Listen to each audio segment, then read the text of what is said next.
Atenção! O programa a seguir é uma produção independente. Todo o conteúdo, inclusive opiniões, são de inteira responsabilidade dos seus idealizadores.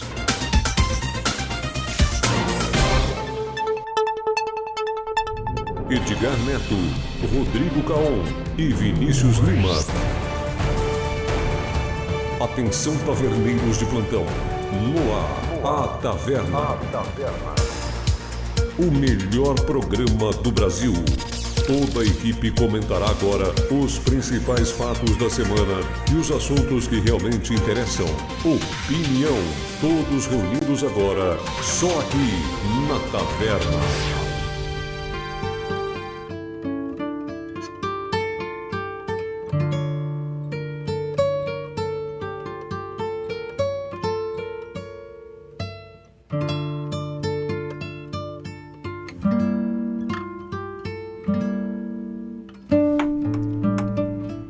Boa tarde, senhoras e senhores.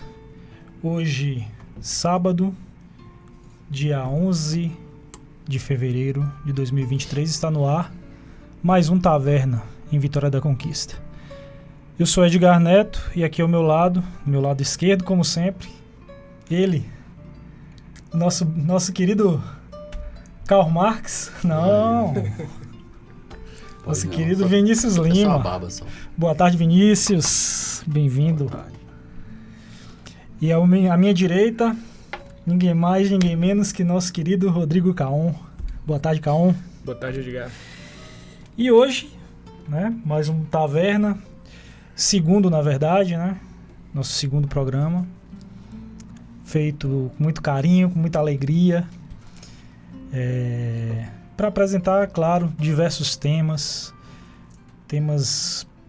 dos mais variados assuntos: geopolítica, cultura, filosofia, informação de uma forma geral. E hoje escolhemos, né, a discutir, nossos comentadores vão estar aqui discutindo sobre a Pax Americana.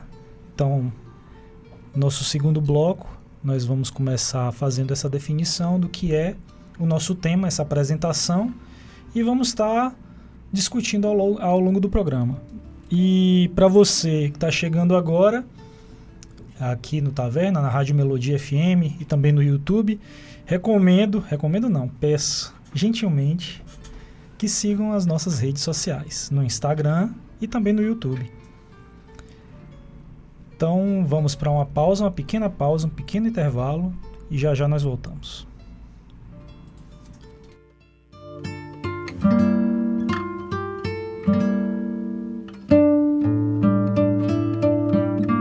O mundo é feito de histórias, e são nos livros onde as histórias se encontram, respiram e repousam, morada da nossa aventura, da nossa emoção.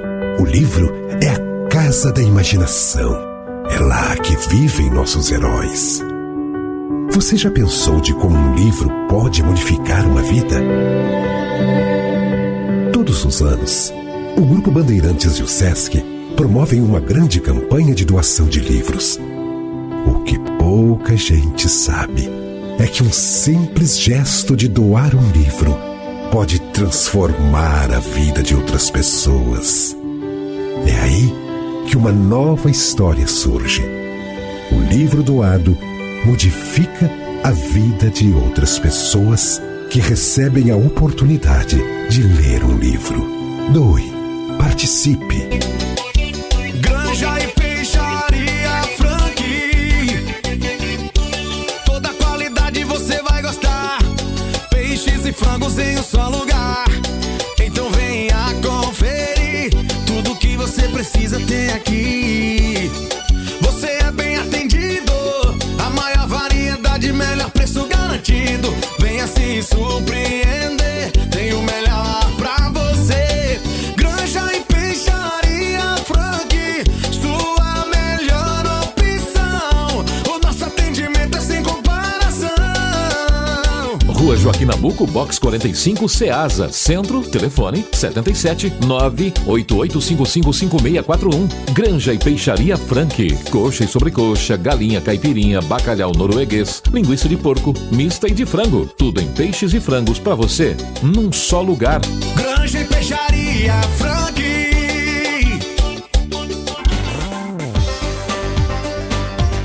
A taverna volta já já, depois dos nossos parceiros.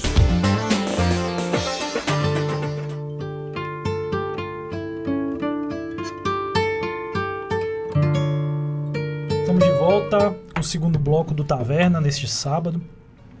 E eu queria fazer o oferecimento aqui do programa.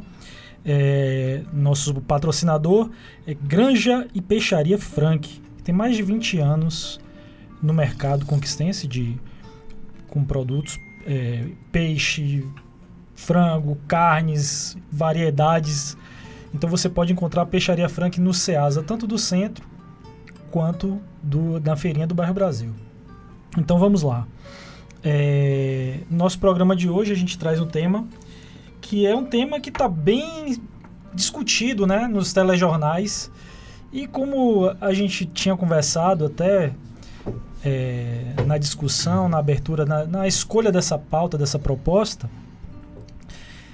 foi colocado que, uma vez que a mídia tradicional, a mídia de uma forma geral, a mídia de massa coloca esse tema em voga, é porque realmente tem algo nas entrelinhas ali. Então eu já vou passar a palavra para os nossos comentadores, para que a gente possa estar discutindo. Mas primeiro eu gostaria de perguntar aqui, vamos começar com o Rodrigo Caon. Caon, o que seria essa Pax Americana? Bom, primeiro a gente precisa entender o que é Pax, né? Porque assim, Sim. Ao longo da história nós já vemos várias Pax. A famosa Pax Romana, talvez muitas pessoas já tenham escutado esse termo, talvez não saibam. Pax inglesa. O sentido de Pax é o sentido de uma hegemonia, uma duração enquanto ela não tem ameaça por outras, vamos dizer assim, outras potências que queiram estar assumindo o trono. Então esse é o sentido da Pax, né? Então assim, a gente viveu, acredito que nós aqui, né? Nós nascemos no período dessa Pax Americana. Então, na nossa mente, no nosso imaginário, é normal você ter os Estados Unidos como o modelo ideal de civilização desejável, né? Em termo cultural, em termo de potência militar, econômica. Então, Pax, literalmente falando, significa em latim o quê? Paz? Paz. Perfeito. Paz. Então, Vinícius, gostaria de complementar. O que é que você teria a dizer em respeito a essa... O que é que seria a Pax Romana em síntese, referendando até o que o colega K1 colocou aqui pra gente? Bem, na história humana é verificado que vários impérios consolidaram sua influência sobre os povos que os circundavam, que estavam ao redor dessas regiões. E durante a história, o percurso da história, vários impérios consolidaram essa hegemonia. Houve o Império Persa, o Império Grego, Alexandre o Grande. O império mais famoso, talvez, que o pessoal, pelo menos quando se fala em história, é o Império Romano, devido à sua capacidade de agregar várias culturas ao seu império, aos seus domínios, como também os avanços tecnológicos. E longevidade, talvez. E a longevidade, né? as tecnologias que foram implementadas, tanto de guerra quanto no dia a dia das pessoas que estavam ingressos nessas regiões. E com o passar da história, verifica-se que vários impérios ascenderam e vários impérios tiveram o momento de transição dessa hegemonia. A última Pax, antes da Pax Americana, foi justamente a Pax Inglesa, que talvez tenha sido o maior império da história humana em relação à sua grande vastidão territorial e capacidade de agregar os povos, porque o Império Inglês foi desde a Índia, influência na China, Oceania, então foi a própria América, então foi um império gigantesco. No entanto, houve, após ali o momento da Segunda Guerra Mundial, um momento de inflexão, pois o Império Inglês já passava por problemas estruturais devido à sua dimensão. E quando houve a Segunda Guerra Mundial, houve como se fosse um trato não escrito, que os ingleses tiveram que abdicar da sua influência imperial, às suas colônias, para que os Estados Unidos adentrasse a Segunda Guerra Mundial e pudesse trazer a vitória para os aliados. Então, houve esse momento de transição ali ao final da Segunda Guerra Mundial, mas a Pax Americana ela começou ali, mas não se consolidou naquele momento. A Pax Americana é muito recente. A Pax Americana ela se deu início após a queda da União Soviética, no final da década de 1980, que foi ali naquele momento entre o final da Segunda Guerra Mundial, década de 1940, até o final da década de 1980, havia uma divisão do mundo em dois blocos, que era o bloco soviético e o bloco americano. Com a dissolução do bloco soviético, restou apenas o bloco americano e a sua hegemonia, e a Pax Americana, ela de fato se dá o início porque os Estados Unidos começa, a partir daquele momento, ter influência não somente política, mas econômica, na vida das pessoas do mundo todo. Então, a Pax Americana é isso, como o Rodrigo falou muito bem, é a hegemonia americana no globo. Hoje é impossível você falar sobre cultura, sobre cinema, por exemplo, se você não lembrar de Hollywood. É impossível você usar seu celular aí. Eu faço o desafio. Qual o celular que você usa? Se é Apple, é feito nos Estados Unidos. Ah, não é Apple, é Samsung, mas o sistema operacional é da Google, que é dos Estados Unidos. Qual o seu computador que você usa? Pode ser um Lenovo, que é nos Estados Unidos, mas o sistema operacional do Windows. Então, os Estados Unidos, ele está no seu dia a dia de forma... A própria ideia do computador, vamos dizer assim, né? Claro que ele foi aperfeiçoado por essas empresas de tecnologia, mas a própria ideia... Não, a ideia partiu do cientista da Segunda Guerra, né? Alan Turing? Turing. Perfeito. Mas a questão do computador pessoal, do sistema operacional, de colocar o computador como um produto mesmo, isso tudo veio... a ver com a questão da Pax Americana. Sim. Porque se você analisar de fato o computador, o criador desse modelo que conhecemos hoje foi a Microsoft. Sim. E o sistema operacional que todos usam hoje é o Windows. Todos usam entre aspas, mas o que é massificado. Então, essa ideia de Pax Americana, às vezes, as pessoas que não estão se inteirando do assunto pensam que é uma realidade muito distante, mas a hegemonia americana está no nosso dia a dia, nós aqui brasileiros, muito distantes. Mas ele está presente nos produtos que consumimos, na cultura, na nossa própria cultura, a influência direta. Então, a Pax Americana é isso. Basicamente é isso. Perfeito. A gente está discutindo hoje, para você que está chegando agora, a Pax Americana. Ou seja, o poder de influência dos Estados Unidos. Os Estados Unidos, na sua concepção como potência e outras coisas, né? Entre outros meandros, podemos dizer assim.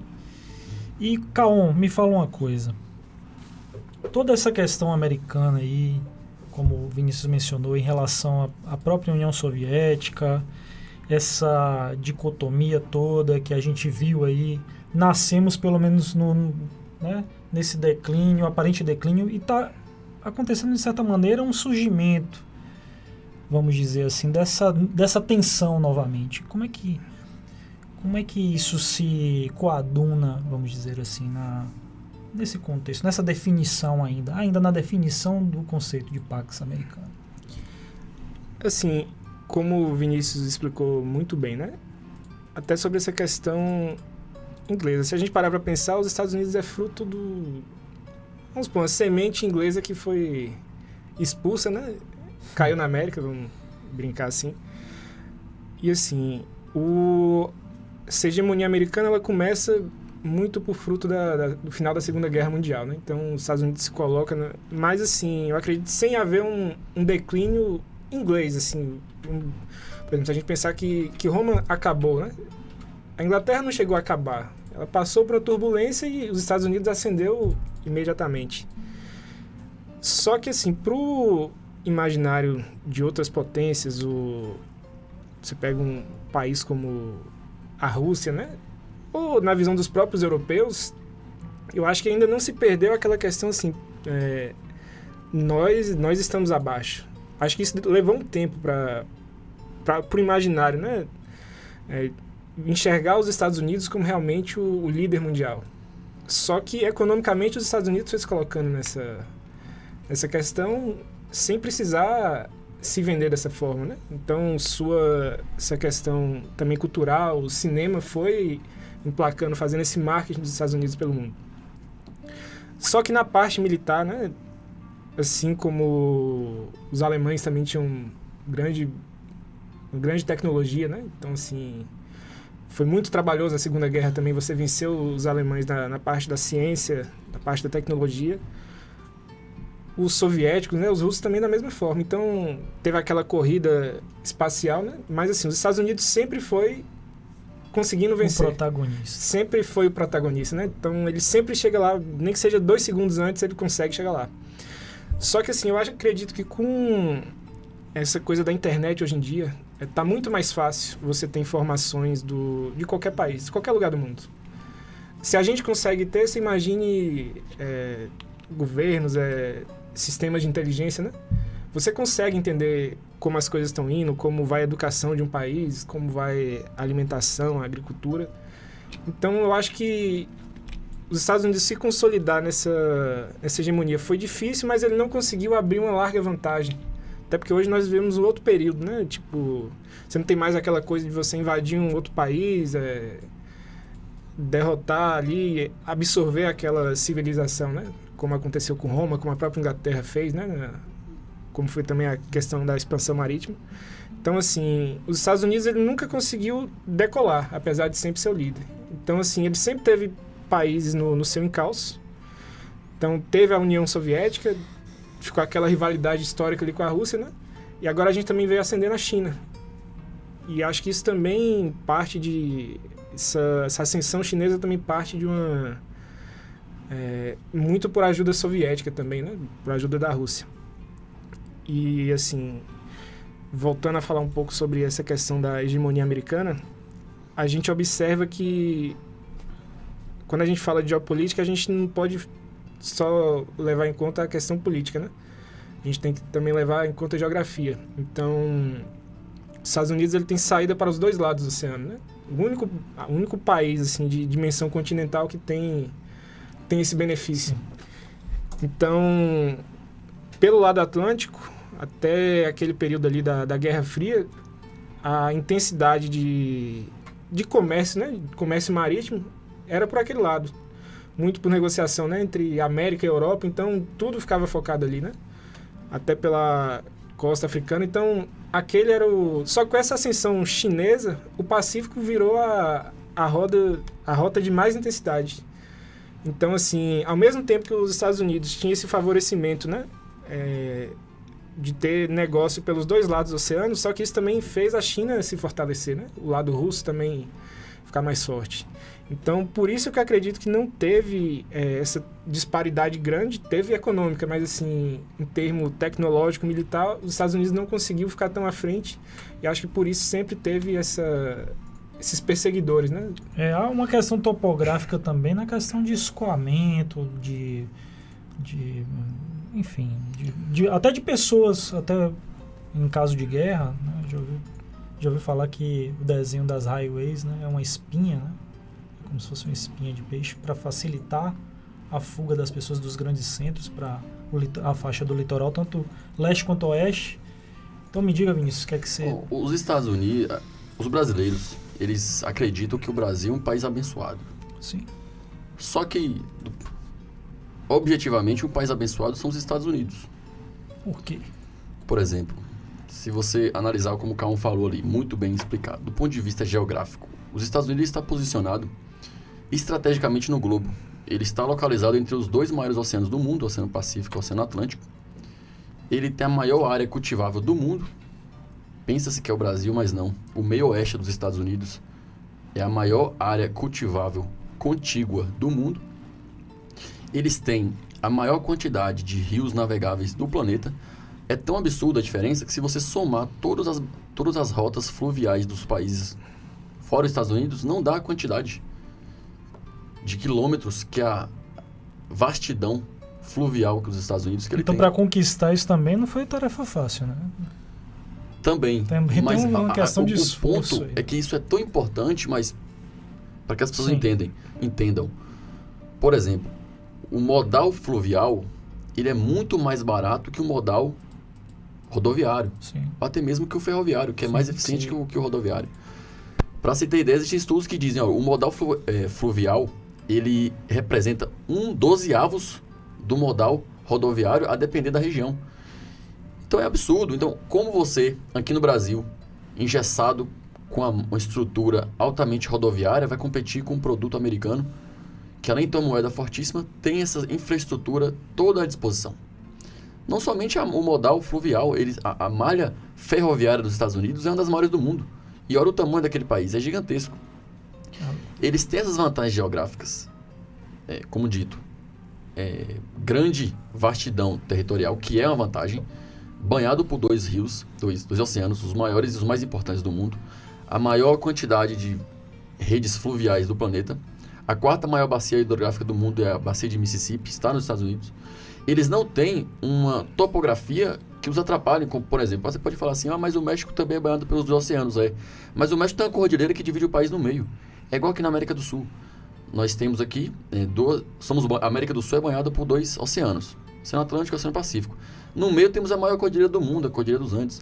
Então, eles têm essa vantagem geográfica, e a vantagem geográfica é perpétua.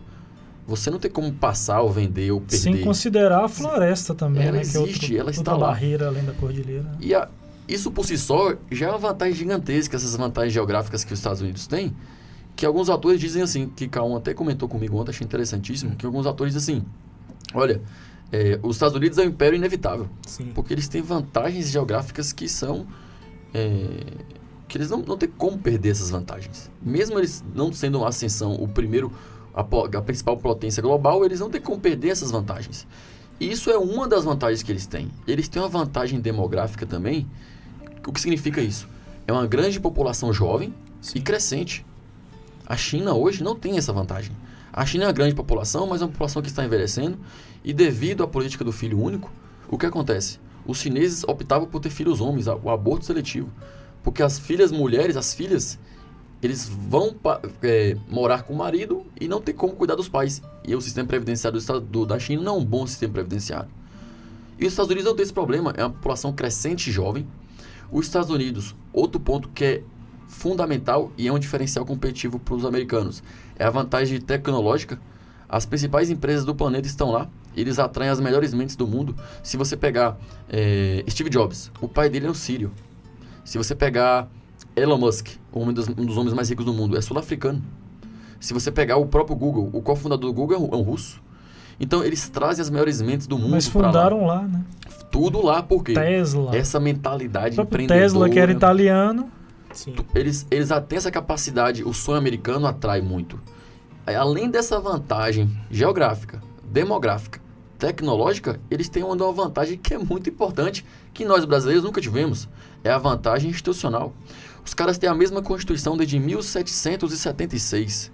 Nunca mudaram a Constituição. E a Constituição deles, diga-se, são quantas...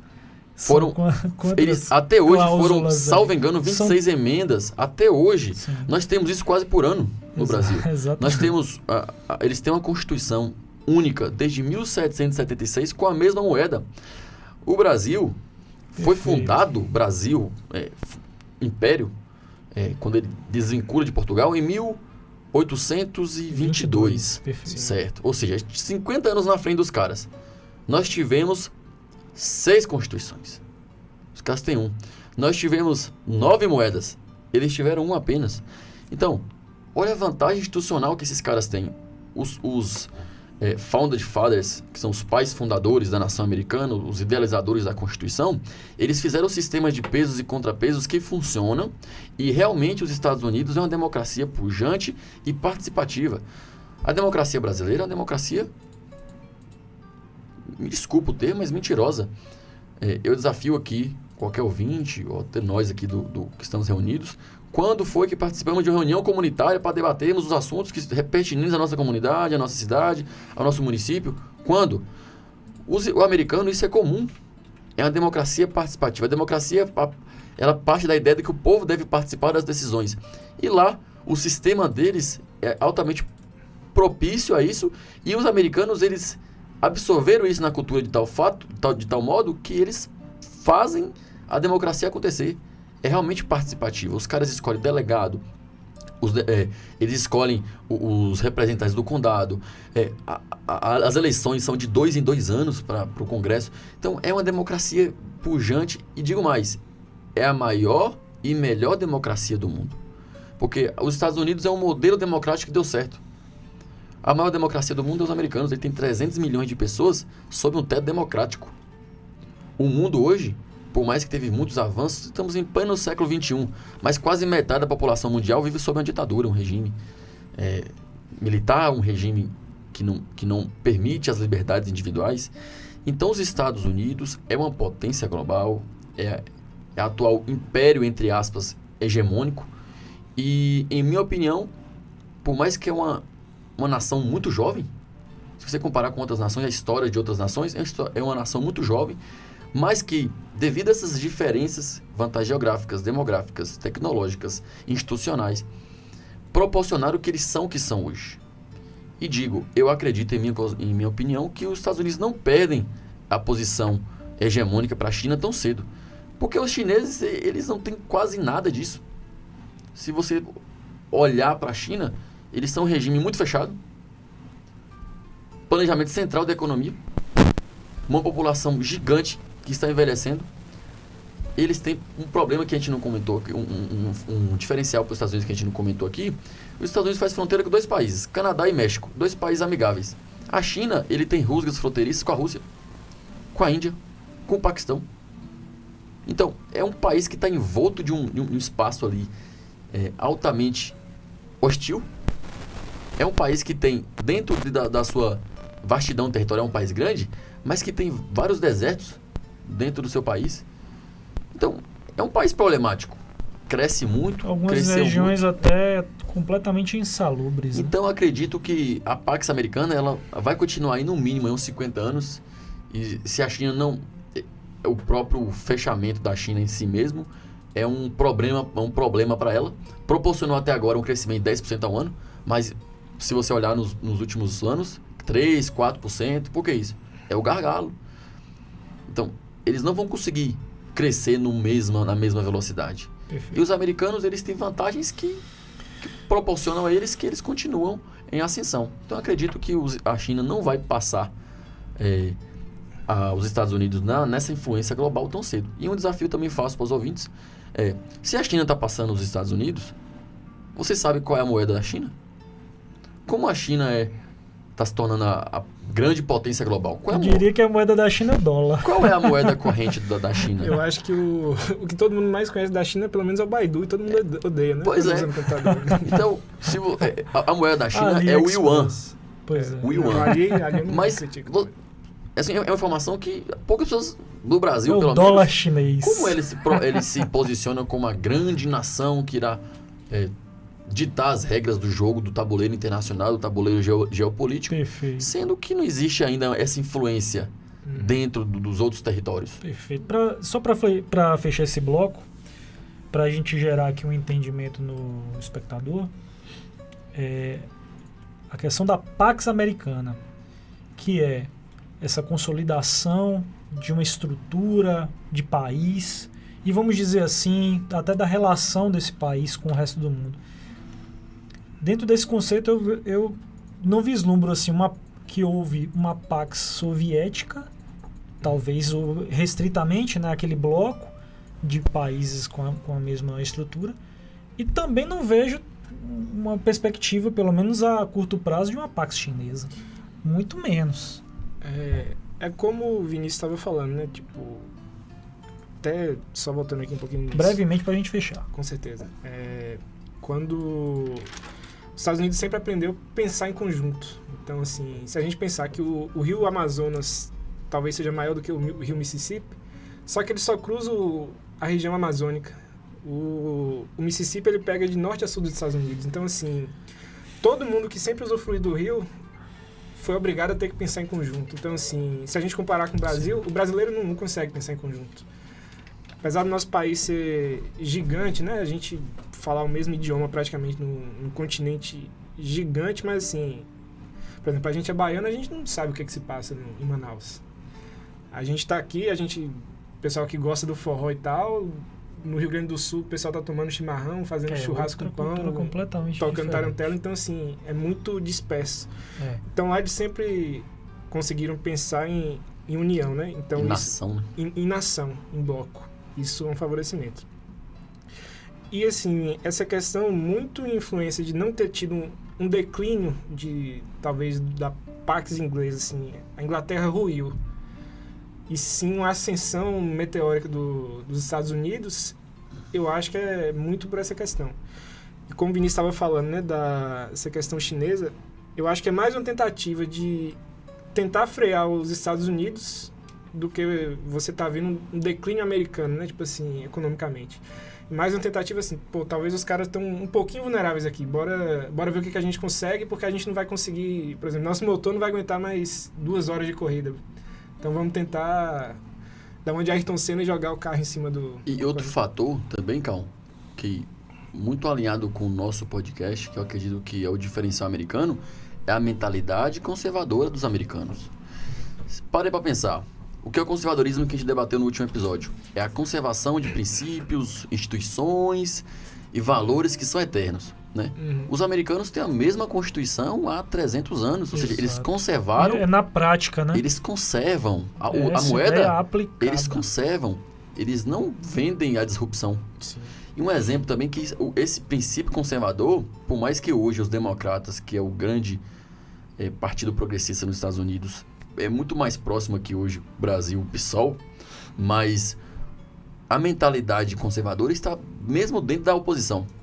No início da década de 2000, quando teve a eleição de Al Gore pelos democratas e de Bush filho pelos conservadores, o estado da Flórida foi o grande diferencial para quem seria eleito presidente. E houve uma série de problemas no estado da Flórida para definir quem foi o vencedor. No primeiro momento foi declarado Bush vencedor, só que Al Gore, que era o candidato democrata, entrou no Supremo deles, na Suprema Corte americana, contestando o resultado, pedindo recontagem dos votos. E se a Suprema Corte concedesse e esses votos fossem convertidos para os democratas, quem seria o eleito presidente era Al Gore, porque a Flórida foi o diferencial. Mas a Suprema Corte indeferiu, não aceitou a recontagem. O que Al Gore fez? Ele poderia contestar, ou ele poderia buscar algum tipo de oposição que não aceitava o resultado. Ele, como progressista, olha para você ver, como progressista, ele abdicou da contestação e aceitou o resultado e deu um discurso histórico dizendo: não, George W. Bush filho é o meu presidente. É o conservadorismo dentro da oposição progressista. Então, isso, em minha concepção, é um dos fatores também primordiais para entender o sucesso americano. Perfeito. Então, concluímos esse bloco e logo mais voltamos com mais discussões dentro desse tema tão relevante nos dias de hoje. Então, voltamos já.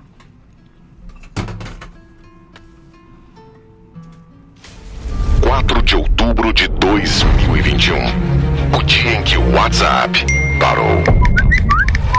É verdade, fiquei sem comunicação o dia todo, cara. Perdi um monte de vendas. Quase enlouqueci sem saber as notícias do mundo. O dia em que o Instagram parou. Não pude postar nem stories. Não recebi nenhuma curtida.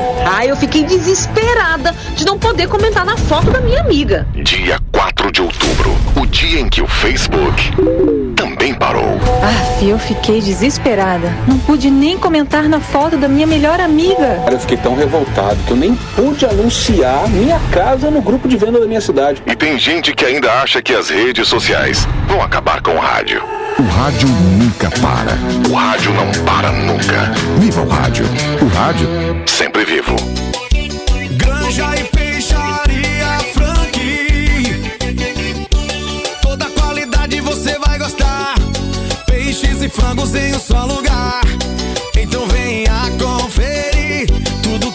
precisa tem aqui.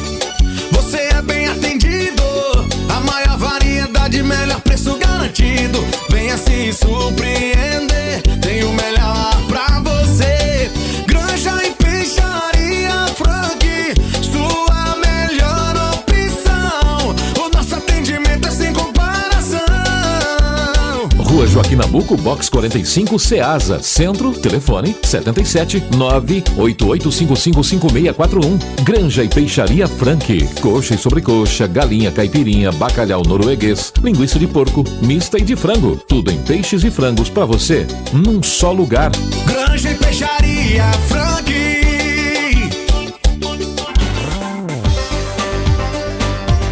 A taverna volta já já, depois dos nossos parceiros.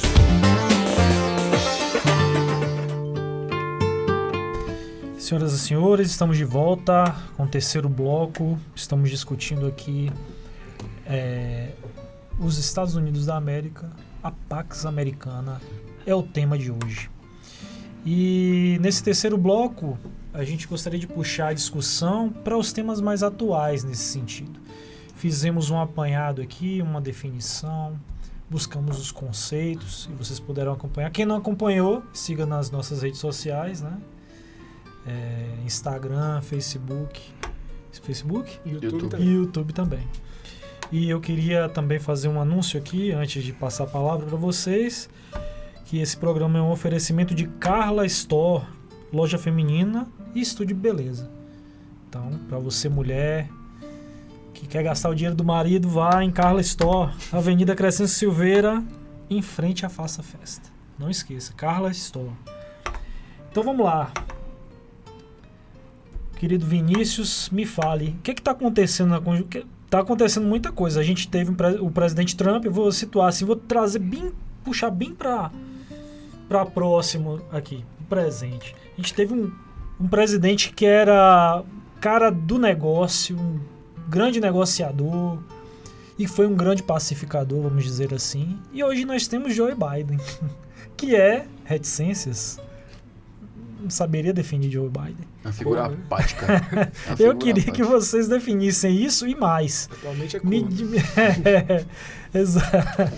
Não tem algum eufemismo para corno, não? Tipo, uma suavização do termo corno pra gente utilizar aqui, mas pode usar corno ainda? Pode, não pode? Marido flexível. Marido flex, pronto.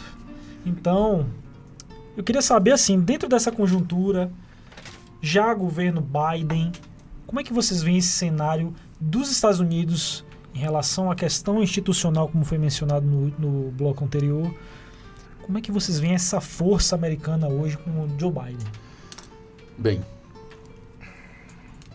o último episódio que aconteceu agora, um problema diplomático gravíssimo com os Estados Unidos e China, resume basicamente o atual governo americano. Para quem não sabe e que não está acompanhando, um balão chinês foi visualizado sobrevoando o espaço aéreo americano. E isso gerou uma série de problemas, pois é uma invasão de um país ao outro. E não é qualquer país, é a China invadindo os Estados Unidos por meio de um balão. Esse balão estava sobrevoando ali o estado de Montana, que é um espaço estratégico nos Estados Unidos, pois tem várias áreas militares ali de treinamento. E a China alegou que era um simples balão meteorológico que perdeu o curso, mas é uma história muito difícil de se acreditar, muito pelo histórico, porque a China ela vem espionando os países do mundo há um certo tempo, principalmente os Estados Unidos, Brasil inclusive. E nesse mesmo balão foi encontrado indícios que desmentem a própria China. O fabricante do balão tem relações com o exército chinês, né? Então, o balão, só para você ter ideia, o tamanho dele de largura é 3 ônibus. E foram encontrados nele uma câmera. E possivelmente explosivos. Então, um balão meteorológico com explosivos não faz sentido. Mas a gravidade não está aí, e o ponto que eu falei que resume a atual gestão Biden é isso. Biden, com todo esse episódio, veio a público dizer, olha, isso não fere o relacionamento Estados Unidos e China. Isso foi um evento pontual, certo? Enquanto a China a ministra das Relações Exteriores veio a público e dizer assim, a gente quer nosso balão de volta. Tá me devendo um balão. Então, inacreditável. É inacreditável, você usou o termo adequado. Então, o que está acontecendo com os Estados Unidos é um momento de enfraquecimento. Só faltou ele falar que era festa junina. Só faltou falar alguma coisa. Eu acredito que é um momento de enfraquecimento na sua demonstração de força que os Estados Unidos sempre teve. Pois o Biden, ele é uma figura apática.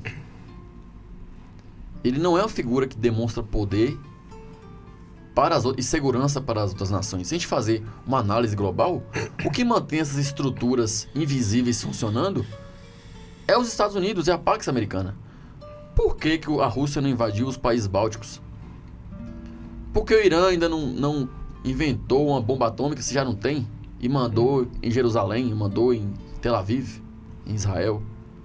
Por que a China não anexou Taiwan de vez?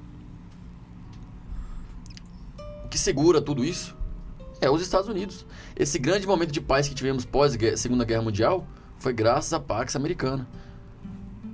Porque, claro, a questão da estrutura também das instituições americanas é tão forte que a gente não depende apenas, eles no caso, não dependem apenas do Joe Biden para dizer o que é sagrado e o que é profano na conjuntura toda. Tem toda uma estrutura que provém, vamos dizer assim, de uma certa tranquilidade, até nas relações. Estabilidade, melhor dizendo. O caso de Taiwan agora é emblemático. Depois que a Rússia invadiu a Ucrânia, não é uma guerra, damos nomes aos bois. Uma guerra é quando dois países se enfrentam por questões territoriais terceiras. É uma invasão. A Rússia está invadindo um território soberano, que é a Ucrânia.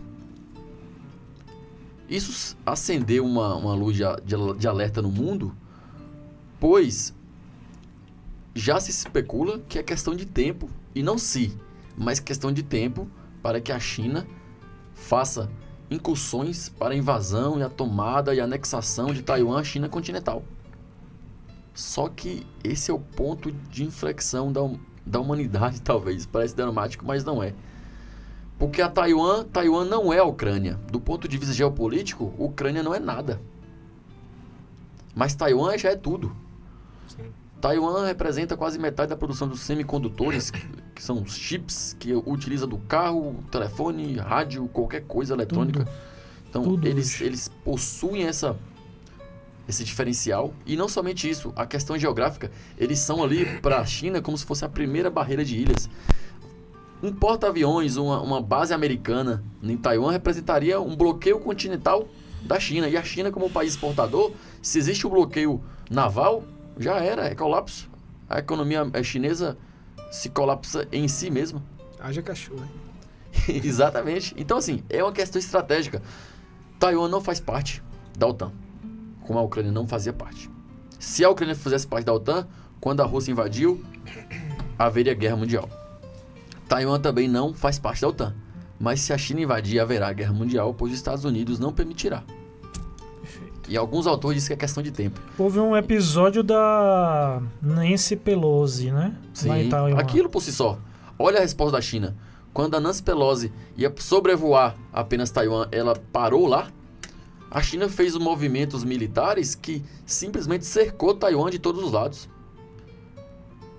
Então, a gente talvez nunca viveu um momento tão delicado do ponto de vista geopolítico, porque se a gente olhar no passado recente, o que acontecia entre Estados Unidos e China? Depois de Bill Clinton, principalmente, Bill Clinton deu pontapé a um movimento que chamou a China para o seu quintal, como também a Rússia, vamos fazer negócio. Todos somos amigos. Os Estados Unidos, naquele momento, eles imaginam assim, zeramos o mundo. Agora tudo é nosso. Então, deixa eu jogar uma pergunta para você, Cauã, aproveitando sua fala. Você acha que essa questão até da Ucrânia, o não envolvimento da China, tem algo a ver com essa, estrategicamente, com essa questão de Taiwan? Eu acho que tem, no sentido seguinte, eu acho que essa questão da Ucrânia, ali foi a Rússia tentando chamar, tipo assim, ó, isso aqui é coisa minha. E assim, não faria sentido também um apoio da China, porque também você justificaria qualquer apoio da... Mas não houve um apoio da China à Rússia. Sim. Expressamente também. Exato. A China ficou... Apoio indireto que houve. Exato. Houve é porque, assim, como o Vinícius falou, a Ucrânia, assim, se a Ucrânia fosse ainda continuasse a União Soviética, se a Ucrânia ainda fizesse parte da Rússia, não mudaria muita coisa, entendeu? Eu falo no sentido europeu, ia continuar por igual. Agora, para a Rússia, você ter a Ucrânia, né, fazendo parte da OTAN, isso é um desaforo. Talvez de imediato não seria nem tanto problema, assim, mas assim, é como você ter seu principal inimigo comprando um lote do lado da sua casa. Então, isso é um problema. Já a questão da China é diferente, igual o Vinícius estava falando. A maior reserva de dólares hoje do mundo pertence à China. Se não me engano, acho que são 3 trilhões, né, de moedas de dólar que estão guardadas na China. Essa questão hegemônica e essa instabilidade, né, essa possível ameaça à Pax Americana, ela vai muito em fruto disso. A gente passou um período de uma doença rara, nova, né, um vírus que se espalha muito fácil. E, assim, toda essa questão de pandemia, isso atrasou o mundo, o desenvolvimento de uma forma geral, econômico, tecnológico, né? A gente teve um recesso. E os Estados Unidos também sentiram esse impacto, como todo mundo. Então, a partir do momento que Trump, seja maluco, alucinado ou não, mas assim, ele representou uma paz global no tempo que ele esteve no poder, como nenhum outro. Até aquele episódio, né, da Coreia do Norte, começando a lançar míssil, o gordinho falando um tanto de coisa e tal. O Estado Islâmico. O próprio Estado Islâmico sumiu com o início do governo Trump, né? Mas então aquele episódio da Coreia do Norte mostra o que é você ter um líder no poder, né? Tipo, aquele caos e arma nuclear, míssil, não sei o que, daqui a pouco o Trump pega o avião, desce na Coreia do Norte. Bom dia, como é que tá? Tudo bem? Acaba o negócio, a Coreia do Norte... e aí? Meu botão é maior que o seu, né? Tipo, vai pro Twitter e fala. Então, assim, não precisa de anúncio oficial, né? Minha conta do Twitter... E esse episódio aí do balão, né? Tipo, o seu líder, não, tá tudo tranquilo, é só um balãozinho e tal. E você vê uma resposta chinesa, eu quero meu balão de volta. Isso mostra muito o que se acontece nos Estados Unidos hoje, né? Tava vendo essa semana a quantidade de pessoas casadas, né? Nos Estados Unidos ela tem diminuído. Então, assim, os jovens hoje, eles estão morando mais com os pais do que com o cônjuge. Então, assim... Para a história americana, isso é um absurdo. Porque, assim, inédito. Ainda mais para um país de característica protestante, conservadora, né? Isso é totalmente inédito. Tipo assim, os jovens estão ficando em casa, as relações matrimoniais, né, estão ruindo. Como a gente falou no episódio passado, né? A família está sendo atacada nesse processo americano. Tem uma frase de Lincoln, que foi o 16º presidente americano, né? Em que ele diz, se o perigo chegar... ele surgirá de nós mesmos. Ele não virá de fora. Se a destruição é nosso destino, ela virá pela nossa própria mão. Como nação de homens livres, ou nós viveremos para sempre, ou morreremos por suicídio. Profético, hein? Quanto tempo tem isso, né? Então, assim... Hoje o que eu vejo é mais isso. Até esse episódio da Ucrânia, quando as pessoas falam de ameaça chinesa, né? Como o próprio Vinícius falou, não acredito que em 50 anos essa hegemonia americana... será tomada. Eu acho que essa questão da Rússia reflete muito, porque assim, nós mesmos aqui, os russos têm um poderio bélico gigante, armas nucleares. Quando teve fevereiro do ano passado, né, quando a Rússia invade a Ucrânia, parecia que os ucranianos vão morrer em 2 semanas, né? Vai acabar. Vamos para um ano de guerra, entendeu? Então, agora está aumentando... E é por isso que eu acuso até, na minha... aqui, na minha pergunta, assim, não houve uma participação da China para fazer o fiel da balança em relação a essa guerra Rússia e Ucrânia, por um lado da Rússia, como se esperava, entendeu? Não houve, assim, Sim. Claro, tô apoiando você, ok, mas só de entrar. Boca não entrou, é isso, esperava-se que fosse entrar. Só complementando aqui, a respeito do que você falou de a menção muito perspicaz aí de Lincoln, no momento, Um parêntese. Eu falei, a Pax Americana ela não se extinguirá nos próximos 50 anos. Se os americanos continuarem conservarem todos os valores, princípios, instituições que trouxeram eles até esse momento. E o que vive hoje nos Estados Unidos, o que tiver, é um momento conturbado interno. O 8 de janeiro talvez foi o início do fim para a Pax Americana. O problema da Pax Americana, o que pode acabar com a Pax Americana são os próprios americanos, não um inimigo externo, porque os Estados Unidos têm diferenças, vantagens estruturais. E só complementando, quando eles, no 8 de janeiro, tentam invadir o Capitólio, é uma disrupção, uma tentativa de disrupção. A gente falou sobre o quê? Sobre a conservação. Perfeito. Quem faz disrupção é revolucionário. São reacionários. Então, isso é perigoso. Perfeito. Falando sobre a questão da Ucrânia, como o Caon trouxe o assunto aí, eu queria deixar 2 pontos. Também está a ver com a estipe de nós todos aqui, o conservadorismo, que é o armamentismo. Quando houve a dissolução da União Soviética, e a Ucrânia foi para um lado e a Rússia foi para outro, 50% do armamento nuclear da União Soviética estava onde? Na Ucrânia. A Rússia, com a ajuda dos Estados Unidos, obrigaram a Ucrânia a entregar todo o seu armamento nuclear para a Rússia. Vai ser bom para você, confia? Confia. Aí, qual é a contrapartida da Rússia? Olha, você entrega o equipamento nuclear e eu assino o documento dizendo aqui que eu nunca vou invadir você. Então, a pergunta que faço: se o estoque nuclear fosse ucraniano, haveria invasão russa? Não. Nunca. Outro ponto. Arthur Zelensky, que agora é o símbolo da resistência, grande presidente, lutador, é um desarmamentista, pelo menos era. Sim. Antes da invasão russa, era um desarmamentista. Quando a Rússia invadiu, a primeira coisa que ele foi fazer é dar arma para a população. Então é um tema também que a gente, como conservador, achei importante trazer. Sim, e tem tudo a ver também com a Pax Americana. Pois os Estados Unidos, um dos motivos também, além das instituições, que é o país que não tem uma disrupção institucional, é o quê? Uma população altamente armada. É em média, mais de uma arma de fogo por habitante. E eles têm 100 bilhões de habitantes a mais que o Brasil. Então era só um adendo também. Na hora da guerra, os discursos ruem. Eu queria só mandar um abraço aqui para a Vilma, que fez o comentário aqui no nosso chat ao vivo. Obrigado pela audiência, Vilma. Caon, fica à vontade. Você queria retornar ao assunto? Acho até que eu me perdi um pouco. Não, tranquilo. Eu pensei que você foi sobre a Ucrânia. Mas enfim, teve um episódio mencionando aqui rapidamente a questão da Ucrânia, que eu achei curiosíssimo. Foi que no meio no auge do conflito, acho que é Volodymyr Zelensky, né? O presidente.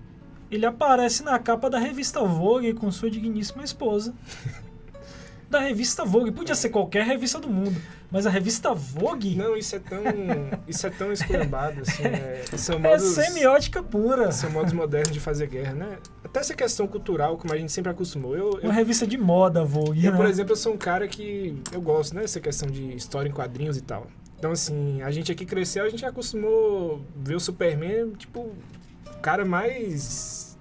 É o arquétipo, né? Verdade, tipo assim, um arquétipo. É Moisés, na verdade, tipo, né? Superman é apelação. Todo mundo se acostumou com essa visão, verdade, né? Então, hoje em dia, né? O que os próprios americanos fazem, né? Tipo assim, não, o Superman agora ele vai ser bissexual. Sim. O Hulk nos filmes da Marvel, tipo assim, é um pateta, entendeu? Tipo assim, é muito... Todos os heróis agora não são mais heróis. É uma desconstrução do herói, que o próprio americano já construiu e mostrou pro mundo. Americana. Exatamente. É o ruir por dentro que a gente estava comentando. Sim, e essa desconstrução é feita de onde? Porque assim, eu não acredito que isso seja uma coisa espontânea. Aleatória. Não, e aleatória. Surgido nas universidades... simultaneamente, todas elas com o mesmo pensamento. Isso veio da onde? Essa mentalidade anti-americana que existe nos Estados Unidos, ela é plantada também externamente pela China, pela Rússia. A Rússia interferiu diretamente nas eleições de 2016 dos Estados Unidos. É o que eu acredito. As universidades, a mentalidade frankfurtiana, se a gente acha que aqui no Brasil é pesado, é presente, nos Estados Unidos veio de lá. Até porque brasileiro não consegue criar nada, né? Então... A escola de Frankfurt fugiu da Alemanha e foi para onde? Para os Estados Unidos, os pensadores da escola de Frankfurt. Então, essa mentalidade americana é o progressismo, é o comunismo implementado na cultura. E o grande perigo da Pax Americana é o ruir por dentro, não é o inimigo externo. A gente elencou aqui todas as vantagens competitivas dos Estados Unidos. Ele, por si só, conservando tudo aquilo que construiu como nação, ele não tem, pelo menos a curto prazo, nenhuma possibilidade de que ele perda essa influência global. O dólar, por si só, é a moeda internacional. Quem é que fabrica, quem tem a impressora? É os Estados Unidos. Então, se eu vou começar uma guerra com a China aqui agora, ele começa a fabricar, criar dólar à torta e direito, com pré-equipamento, a maior indústria bélica do mundo. Só um ponto. E voltando à questão da Ucrânia também, só para um fechamento, que é importantíssimo, a invasão russa é um fracasso. Eles invadiram... Exatamente, é uma humilhação. É uma humilhação. Um exército profissional, supostamente, e é outro ponto também sobre a Pax Americana, supostamente um dos melhores exércitos do mundo, planejaram tomar a Ucrânia em 2 semanas. 2 semanas de tomar a Ucrânia, a gente coloca um novo presidente aqui e sai fora. Tá 1 ano lá, tomando chibatada, devido ao quê? A tática de guerrilha e os homens bravos ucranianos. Não foi o exército ucraniano que segurou a banca, não. Foram os homens bravos ucranianos. Verdade. Nem o presidente, hein? O que a comunidade Zelensky. internacional fez nas 2 primeiras semanas? Nada. Assistiu como se nada tivesse acontecendo. Aquele ponto onde acaba o feminismo, acabou tudo, aí. Só tem... E a comunidade internacional assistiu como se nada tivesse acontecendo. Depois que eles viram que os bravos homens ucranianos seguraram a ofensiva do grande poderio exército russo, eles começaram a mandar armamento, mandar dinheiro. Ou seja, no final das contas, o que vale, de fato, que sustenta essa nação é o quê? São homens bravos, corajosos e uma nação com alto reconhecimento como nação, como povo. Então isso é importantíssimo. Perfeito. Olha, um tema realmente aqui inesgotável. A gente poderia ficar aqui horas, mas... Mais 1 hora aí. Temos que encerrar. House tem mais 1 hora. Agradeço a participação de todos. Rodrigo Caon, Vinícius Lima, nosso querido parceiro aqui da mesa. Jonathan, aqui na Melodia FM. E voltamos na próxima semana com o tema... A gente vai falar sobre arte. Arte. O fim da beleza e a arte. Fim da beleza e arte. Acompanhe nossas redes sociais. Continue conosco aqui na Melodia. E um grande abraço a todos. Uma boa tarde e a gente se vê no sábado. Boa tarde, taverneiros e taverneiras que estão nos ouvindo e nos vendo. E semana que vem terá muito mais. Então não percam. Mandar um abraço especial aqui para nossos ouvintes aí, né? Em especial minha namorada Bruna e também seus pais estão assistindo, né? Meus sogros, Adir Ribeiro e Vilma Lúcia. Muito bem. E a gente se vê na próxima semana. Esse é o programa Taverna, apresentado por mim, Edgar Neto, Vinícius Lima e Rodrigo Caon.